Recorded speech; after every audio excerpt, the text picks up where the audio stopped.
Good afternoon, student. Now we are going to start our geography subject lesson number 1, that is distributional map. Distributional map means वितरण के मानचित्र, मतलब कि अलग अलग पैटर्न्स द्वारा जो अलग अलग वेरिएशंस डिफरेंस हमें बताया जाता है उसे हम डिस्ट्रीब्यूशनल मैप कहते हैं। मीन्स अलग अलग इन्फॉर्मेशन जो कि अलग अलग सिम्बॉल्स के थ्रू हमें मैप में बताया जाता है उसे ही हम डिस्ट्रीब्यूशनल मैप कहते हैं। You have study district state and country maps in earlier class in environmental study and geography subject. Means हमने पिछली कक्षा में एनवायरमेंटल मीन्स परिसर का अध्ययन किया है और साथ ही भूगोल मीन्स प्लेस से रिलेटेड जैसे कि state districts and country maps का हमने अध्ययन किया है, जिला राज्य और देशों के बारे में। द मेन एम मीन्स उद्देश्य map is to show the location of place and distributional of variables. Means map का मेन थीम्स क्या होता है, मेन एम्स क्या होता है, उद्देश्य क्या होता है कि अलग अलग लोकेशन का जो जगह अलग अलग लोकेशन में है वो लोकेशन शो करता है और साथ ही अलग अलग वहाँ की क्या अलग अलग भिन्नता है उस जगह से रिलेटेड, जैसे कि क्लाइमेट क्या है वहाँ का, वहाँ पे कौन सा प्रोडक्ट होता है, एग्रीकल्चर प्रोडक्शन के बारे में, ये सब अलग अलग वेरिएबल्स के बारे में हम मैप्स के थ्रू पढ़ते हैं। Some maps are prepared with special themes. कुछ मैप्स ऐसे होते हैं जो कि एक उद्देश्य के आधार पे तैयार किए जाते हैं, जिसे कि थीमेटिक मैप कहा जाता है। मीन्स उद्देश्यात्मक मानचित्र जिसे हम कहते हैं। Through such maps distributions of various variables in a regions is shown. Means अलग अलग देशों के अलग अलग वेरिएबल्स अलग अलग इंफॉर्मेशंस हमको बताए जाते हैं। Distribution of map temperature, rainfall, population etcetera, जिसमें कि हमें डिस्ट्रीब्यूशन मैप में क्या क्या शोन किया होता है, जैसे कि टेम्परेचर बताया होता है उस देश का, अलग अलग देशों का, रेनफॉल वहाँ का कैसा है, वहाँ का पॉपुलेशन कैसा है, ऐसी सारी चीज़ें हमें डिस्ट्रीब्यूशनल मैप में अलग अलग सिंबल के थ्रू बताया जाता है। is shown on the map according to the data of this variable. These maps are useful to explain the distribution of these variables in the region. Such map easily brings out the pattern of distribution. To draw distributional map we need statistical data of variable. Distribution can be shown in the three following ways on a map. हम ऐसे मानचित्रों में means distributional मानचित्रों में maps में घटकों का वितरण संबंधित ढांचा सरलता से समझा जा सकता है। वितरण मैप मीन्स डिस्ट्रीब्यूशनल मैप को बनाने के लिए संबंधित घटकों की सांख्यिक जानकारियाँ आवश्यक होती है। मानचित्र में यह वितरण निम्न 3 प्रकारों से दर्शाया गया है, मतलब हमें 3 तरीके से 3 मेथड के थ्रू डिस्ट्रीब्यूशनल मैप के बनाए जाते हैं। First one is the dot method means बिंदु पद्धति। A dot method is prepared using statistical data. While preparing dots map, only data gathered through counting is used. The way a variable is distributed throughout the region, the dots are useful to show its distribution on the map. For example, the population of regions, the distribution of cattle, etc. देखो यहाँ पे dot method दिया हुआ है। Dot के through बताया गया है कि इस देश का पॉपुलेशन क्या है, कहाँ पर ज़्यादा पॉपुलेशन है, कहाँ पर कम पॉपुलेशन है, वो हमें डॉट के थ्रू बताया गया है। नाउ सांख्यिकीय जानकारी के आधार पर बिंदु पद्धति डॉट मेथड से मानचित्र तैयार किया जाता है। और डॉट मेथड के आधार पर केवल जनसंख्या का गणना के आधार पर प्राप्त जानकारियों का उपयोग किया जाता है। किसी विशिष्ट प्रदेश में जिस प्रकार के घटक का वितरण हुआ है उसी प्रकार से मानचित्र में बिंदु दर्शाकर वितरण दर्शाया जाता है, डिस्ट्रीब्यूशन दिखाया जाता है। जैसे कि प्रदेश की जनसंख्या, पशुओं की जनसंख्या का डिस्ट्रीब्यूशन, ऐसे हम डॉट मेथड के थ्रू देख सकते हैं। To show distribution through dot method, the value of dot has to be determined to do that the lowest and highest value of a given variable in a region are taken into consideration. Accordingly, the number of dots are determined. Also, we need to consider the size of the dot, the density of variable and the scale of map. The number of dots to be given for the value of variable in each sub administrative units needs to be decided. First, the following precaution should be taken while using the dot method for map. Now, dot method. In dot method, the dots are used to show the geographical distribution of a particular variables as per the way of variable is distributed throughout the region. Means जो बिंदु द्वारा वितरण दर्शाते समय बिंदु का मूल्य निर्धारित किया जाता है, उसके लिए प्रदेश के अंतर्गत घटकों की सांख्यिकीय जानकारी अथवा न्यूनतम तथा अधिकतम संख्या ध्यान में रखी जाती है। इस प्रकार बिंदुओं का मूल्य निर्धारण किया जाता है। यह मूल्य निर्धारण करते समय बिंदु का आकार, घटकों का घनत्व, डेंसिटी मीन्स घनत्व, और मानचित्र का पैमाना आदि ध्यान में रखा जाता है। प्रत्येक उप विभाग के अंतर्गत मीन्स प्रशासकीय सीमाएं घटकों की संख्याओं के लिए कितने बिंदु देने हैं यह पहले निश्चित किया जाता है, और मानचित्र में बिंदुओं को अंकित करते समय निम्नलिखित बातों का ध्यान दिया जाता है। जैसे कि first one, the size of a dot should be uniform. Okay, now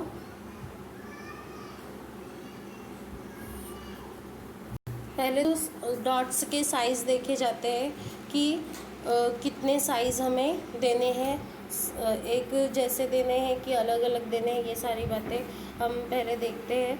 मूल्य के अनुसार प्रत्येक बिंदु का आकार समान होना चाहिए।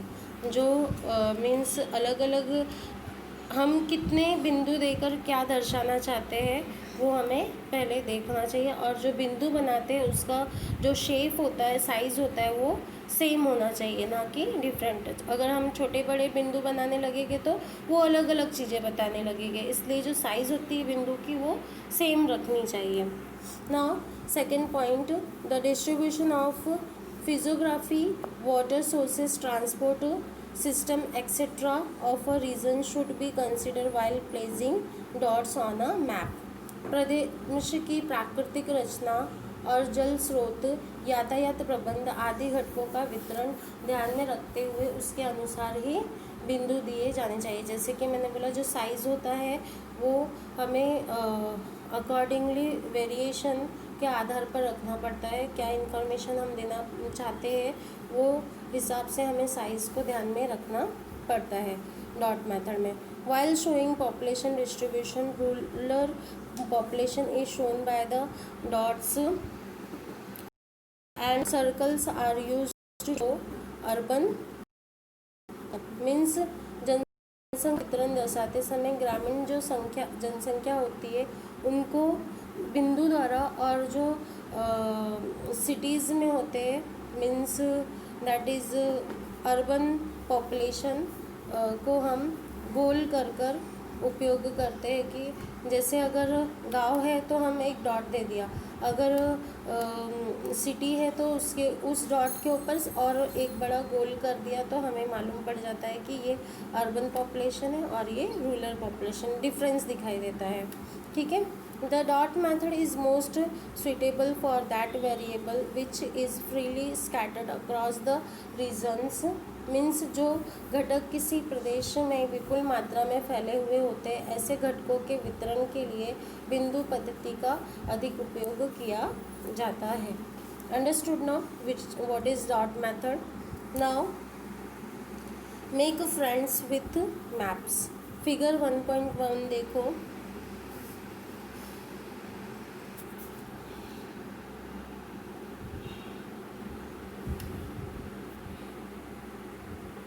The population distribution map of Amravati district is given.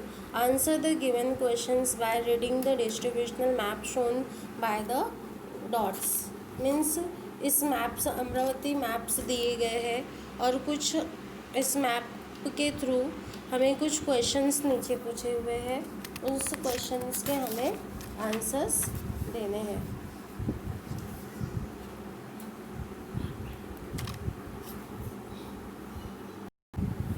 Now first question is what is the population of Amravati town.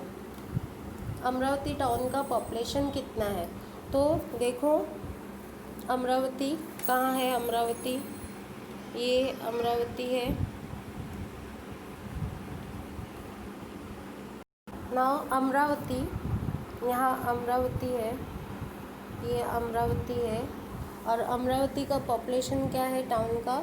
The population of Amravati town is nearly 5 lakhs। यहाँ दिखाया है अमरावती और ये बड़े डॉट्स में है जो कि नियरली 5 lakhs है।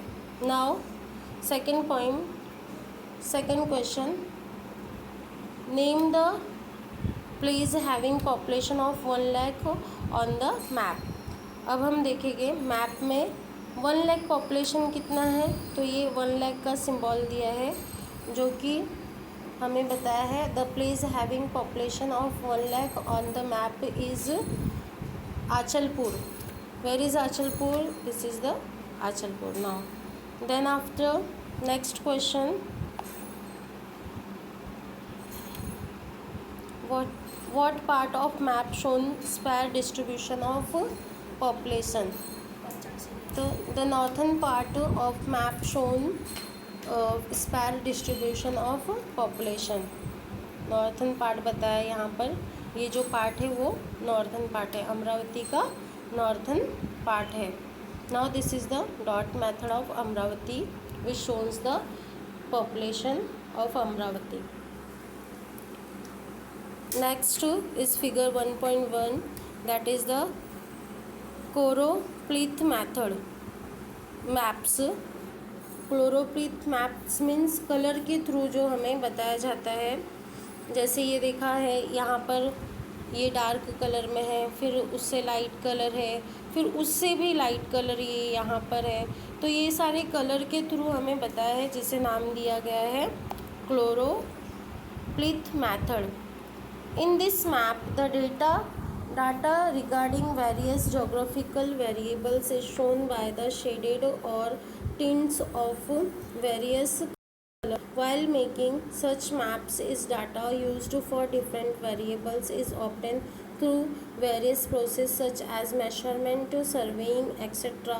This method only one value is given to one sub-administrative unit in a region. The smallest and largest values of the given data of the variable are taken into consider. After that 5-7 classes are made.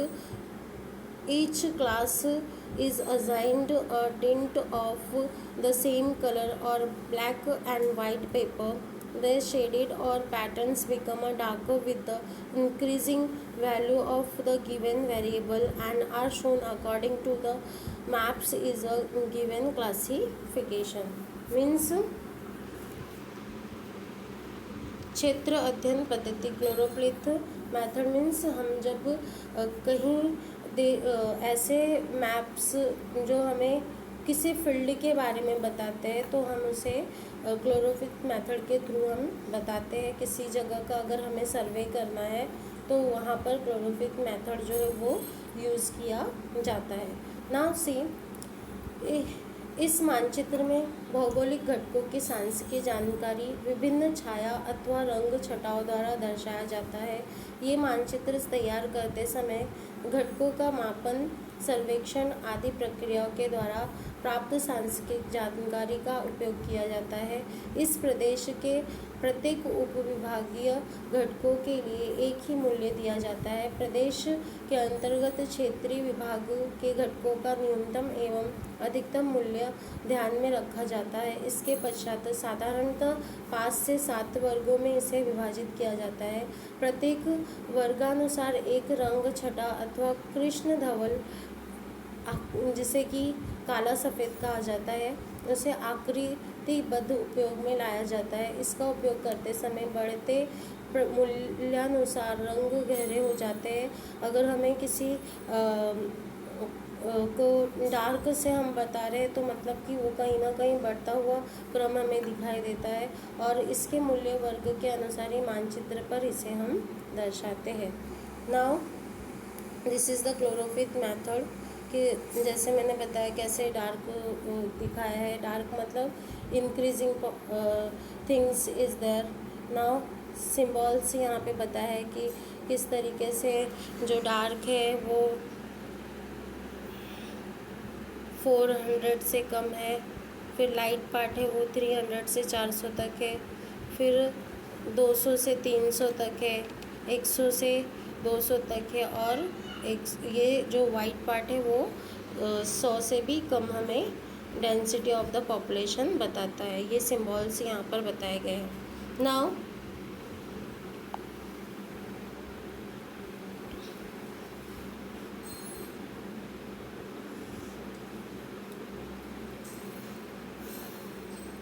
in figure 1.2 and 1.2b, the population density map of the Amravati district using color shaded and black and white pattern are shown. Read any one on map in details and answer the following questions. Now first question, name the taluka having population density between 300 and 400 per square kilometer. तो यहाँ हम देखते हैं क्या बोला है, 301 to 400।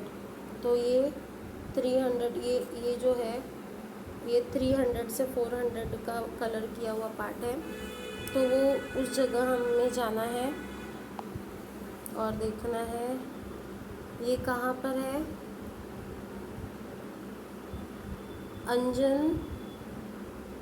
Anjangaon. Now here it is Anjangaon Surji, ये हमारा आंसर है। ओके, नेक्स्ट,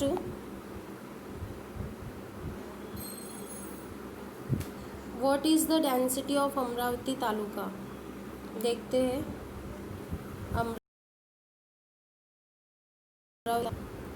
डेंसिटी, वहाँ का घनत्व कितना है। Density Amravati below 400, now more than the person 400। Now it is here Amravati part. The density of Amravati taluka is more than the 400 per person per square kilometer. Now third question, name the taluka having population density less than 300 person per square kilometer. तो ऐसे घनत्व वाले देश जहाँ पे कि कितना है density, less than 300, less than 300। तो लेस देन 300 हम बोलेंगे तो वो इस कलर में आ गया, और हम देखेंगे वो कहाँ कहाँ पर है। तो Bhatkuli, where is the Bhatkuli, here Bhatkuli, Tiwsa, Nandgaon,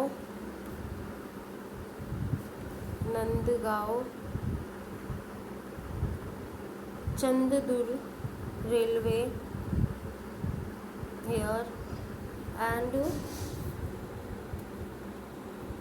Dhamangao,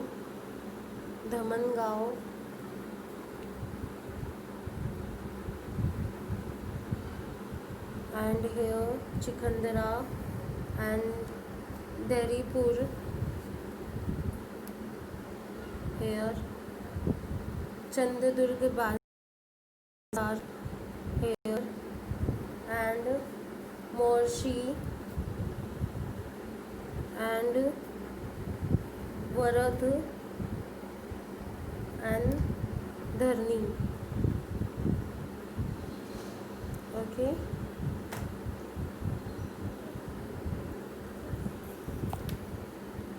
Dharni. This is the Dharni. These are the talukas having population density less than 300 persons per square kilometer. Now understood? I hope you are understood this answers. अब third method के बारे में पढ़ेंगे जो कि आइसोप्लिथ method है. आइसोप्लिथ method means समघन पद्धति. You have seen contour map and isobar map in earlier class. आपने 7th स्टैंडर्ड या फिर 8th स्टैंडर्ड में देखा होगा कंट्योर मैप और isobar map. In this map the distribution was shown with the help of line showing equal values. When the distribution of variable is continuous, the isoplith method is then used to show its distribution. For example, altitude, temperature, rainfall, etc. Means जब हम समघन पद्धति means आइसोप्लिथ method की बात करते हैं तो यहाँ पर रेखाओं द्वारा बताया गया होता है. लाइन ड्रॉ करके देखो, ये आइसोप्लिथ मेथड है. यहाँ पर कैसे हमें ये लाइंस ड्रॉ किए हैं. ठीक है, ये लाइन ड्रॉ करके कुछ बहुत ही बारीक है तो कुछ बड़े हैं तो कुछ उससे भी बड़े चेक्स वाले हैं, जिससे कि हमें पता चल रहा है कि ये पॉपुलेशन कितना कहाँ पर ज़्यादा है. और ये आइसोप्लिथ मेथड है. For this map we need to obtain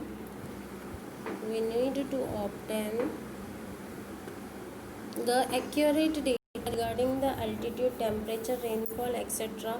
Some of places in a region, it is assumed that difference between the altitude and or rainfall of two places change at the uniform rate. The sub-administrative units are not taken into consideration here. Statistical data belonging to respectively places, such data is known as the point-related data. Means जब हम इस मानचित्र के स्थानों की ऊंचाई, तापमान, वर्षा आदि का सही सांख्यिकीय जानकारी प्राप्त कर सकते हैं. यह भी ध्यान में रखा जाता है कि आपस के दो स्थानों की ऊंचाई का अथवा वर्षा का अंतर समान होता है. इस क्षेत्र के उप विभागों का विचार नहीं किया जाता. सांख्यिकीय जानकारी ही उस स्थान की होती है. इस प्रकार सांख्यिकीय जानकारी को बिंदु से संबंधित जानकारी भी कहते हैं. इस प्रकार की जानकारी के आधार पर हम निम्न चरणों का उपयोग करके सामयिक मानचित्र तैयार किया जा सकता है. नाउ ये जो पॉइंट्स दिए हैं इसके आधार पर हम ये आइसोप्लिथ मेथड हम बना सकते हैं. On the basis of this information, isopleth method are prepared using the following steps. Okay, now first steps is by considering the highest and lowest value of variable, the class interval is decided to draw the isopleth method, which in turns decide the difference between the lines. Mean इस map को तैयार करते समय हमें अधिकतम और न्यूनतम मूल्यों का ध्यान में रखते हैं और उसके आधार पर हम वर्गतर मीन्स इंटरवल्स निश्चित करते हैं जो रेखाओं के बीच की दूरी को दर्शाते हैं. Now lines are drawn for the decided intervals location with the same values are joined by line. Now second point में हम देखते हैं कि निर्धारित वर्गाकार के लिए जो रेखाएं खींची जाती है जिसमें सम मूल्य स्थानों को रेखाओं से जोड़ा जाता है। नाउ इस प्रकार से प्रकार तैयार किए गए मानचित्र के आधार पर हम निम्नलिखित निष्कर्ष निकाले जा सकते हैं। Following conclusion are drawn on the basis of the map prepared in such a way. If the lines are closer to each other, अगर लाइन एक दूसरे के बीच में ज़्यादा गैप्स नहीं है तो the change in the variable is steep, and if lines are away from each other then it is gentle. Now see this map. अगर यहाँ पर डिफरेंट जो गैप्स है वो कम है, इसका मतलब यहाँ पर ज़्यादा पॉपुलेशन है। अगर गैप जो है वो ज़्यादा है तो मतलब सबसे कम पॉपुलेशन है। अगर हम गैप थोड़ा सा ज़्यादा है तो मतलब इनके बीच में थोड़ा और डिफरेंस है। इसके थ्रू हम ये आइसोफ्लिक मैप का हम प्रिपरेशन करते हैं। Now in figure 1.3 the rainfall maps of Amravati district is shown. 1.3 में हमें 1.3 मैप में हमें अमरावती के रेनफॉल का इंफॉर्मेशन दिया है।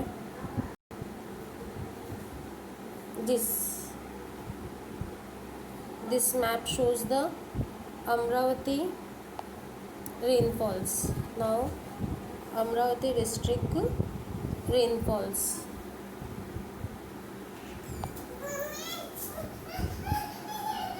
Now symbols is there.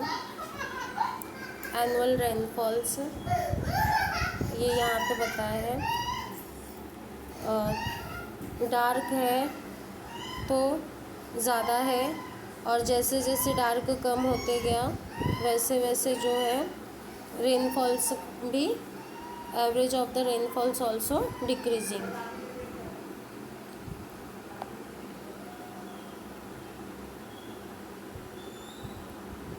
कुछ क्वेश्चंस पूछे गए हैं। In the figure 1.3 the rainfalls of Amravati district is given. Read the map and give the details of answer of the question. Now first question, in which part of district is the rainfall more. कौन से part में rainfall ज़्यादा है? तो हम देखते हैं ये जो डार्क कलर है ये, तो वो कलर कहाँ पर है? In the northern part. कौन से पार्ट में? नॉर्थ साइड वाले पार्ट में जो है रेनफॉल एवरेज ज़्यादा है। Now next question,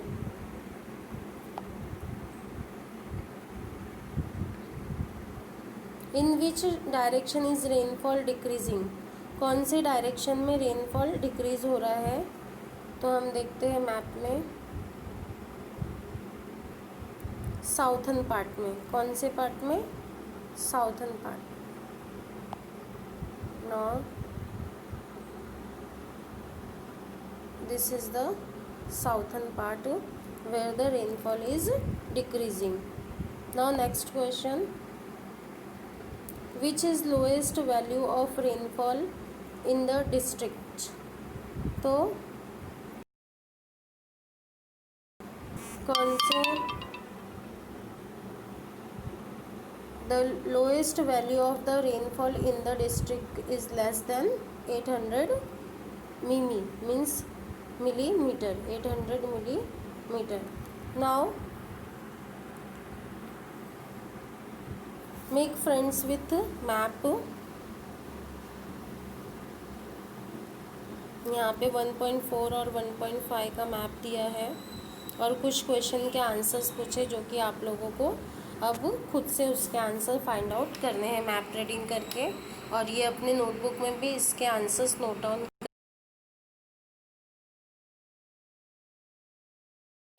carry out the following activity. Okay, see the map Nandumar given in the figure 1.6. Carefully draw it another paper, tracing paper along with it taluka and district boundaries. Now see the population table given along the map, and on the basis of statistical data decided the value of the dots considering highest and lowest the value. यहाँ पर Nandurbar district के बारे में बताया गया है।